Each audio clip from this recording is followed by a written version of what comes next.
So we just played Recore right behind me. We're here in the Xbox booth at Gamescom. We came pretty early today, managed to miss quite a lot of the line. Recore, cool game, yeah. I feel like the trailers and other things, it was really sold on its interesting platforming mainly, and especially third-person platforming. And then an awful lot of the demo we played was very shooter-based. I'm not saying that I thought the shooting was great. It felt very Metroidy. That you're using a charge shot, for example.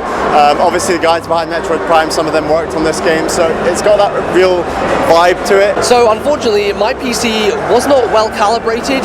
The frame rate was dipping horribly, and I looked over to Bally and I was like, oh my god, he's got the smooth 60, it looks amazing. Why am I stuck with the shitty below 20 FPS? I think that's a big problem. If you're showing off your game, make sure your hardware works, because I was definitely getting a lot of drops, and as a consequence, it made the game a lot harder to play. All the robots and things were a little hard to get my head around, sort of you could swap between, so it's all color-based, a bit like Metroid Prime actually, where you have different beams that work on different enemies. These are different colored beams that work on different colored enemies, and it's quite difficult to understand what the purpose of the robot. I know the robots are meant to color coordinate the robots and attack, but it was a little unclear how to use them properly for me. It was tough. It was one of the harder demos. The guy said that only 24 people out of like the 2,000 who had played actually finished the demo, which is pretty impressive for them to go out there and be bold, because I think a lot of the time you'll find trade shows, they'll dumb things down, they'll make the demos easy,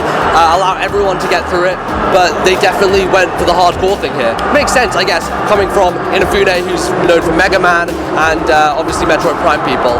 Seeing the trailers of Recore and these wide open spaces with platforms that you can jump between, the grappling hook stuff, which we weren't able to do, I turned around to see a grappling hook area and the woman was like, no, you can't interact with that. You've got to go down into this bit and shoot things instead. I was like, man, I just want to grapple hook and fly through the air. So that was a disappointment for me. Cool game in general. I just wish the demo was more platforming orientated, because I can see that game doing some really cool stuff, and obviously a lot of the stuff in the trailer that was really cool I feel was maybe lacking a tiny bit in the demo we saw today, but overall pretty cool.